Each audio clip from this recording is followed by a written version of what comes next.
അഡിനോമയോസിസും എൻഡോമെട്രിയോസിസും ഒന്നാണോ? തീർച്ചയായും അല്ല. രണ്ടും രണ്ട് രോഗങ്ങളാണ്.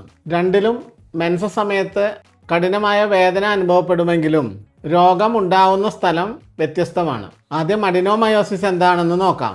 ഗർഭാശയത്തിൻ്റെ ഏറ്റവും അകവശത്തുള്ള പാളിയായ എൻഡോമെട്രിയൽ കലകൾ ഗർഭാശയത്തിൻ്റെ പേശിക്കുള്ളിൽ വളരുന്ന അവസ്ഥയാണല്ലോ അഡിനോമയോസിസ്. അവിടെ ചെറുതായി ബ്ലീഡിംഗ് ഉണ്ടാവുകയും ഗർഭപാത്രം കട്ടിയാവുകയും ചെയ്യാം. സ്കാനിങ്ങിൽ പലപ്പോഴും അത് ബൾക്കി യൂട്രസ് എന്ന രീതിയിൽ കാണപ്പെടാം.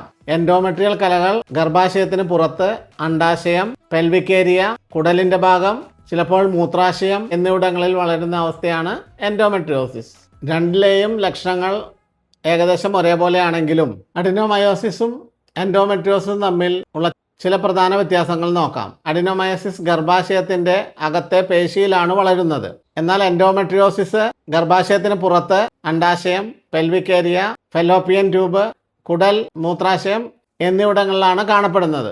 അഡിനോമയോസിസിൽ ഗർഭാശയം കട്ടിയാവുന്നു, അതായത് ബൾക്കി യൂട്രസ് ആവുന്നു. എന്നാൽ എൻഡോമെട്രിയോസിസ് ഉള്ള മിക്കവാറും എല്ലാവർക്കും യൂട്രസ് നോർമൽ സൈസ് ആയിരിക്കും. ചിലപ്പോൾ ഒട്ടിപ്പിടുത്തങ്ങൾ ഉണ്ടായാൽ മാത്രം ചില മാറ്റങ്ങൾ ഉണ്ടാവാം.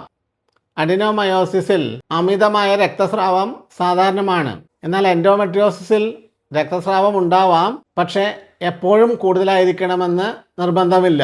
അഡിനോമയോസിസിൽ കടുത്ത ആർത്തവവേദന സാധാരണമാണ്.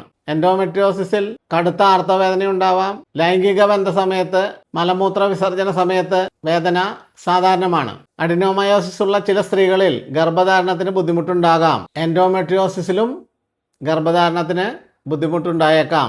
രോഗനിർണയം രണ്ടിലും അൾട്രാസൗണ്ട് സ്കാനിങ് അതിൽ കണ്ടില്ലെങ്കിൽ MRI വേണ്ടി വന്നേക്കാം. അഡിനോമയോസിസിൽ ബൾക്കി യൂട്രസ് എന്ന റിപ്പോർട്ടായിരിക്കും മിക്കവാറും ഉണ്ടാവുക. ഒരു പ്രധാന കാര്യം ഓർക്കുക, ഒരു സ്ത്രീക്ക് അഡിനോമയോസിസും എൻഡോമെട്രിയോസിസും ഒരുമിച്ചുണ്ടാവാനുള്ള സാധ്യത വളരെ കൂടുതലാണ്.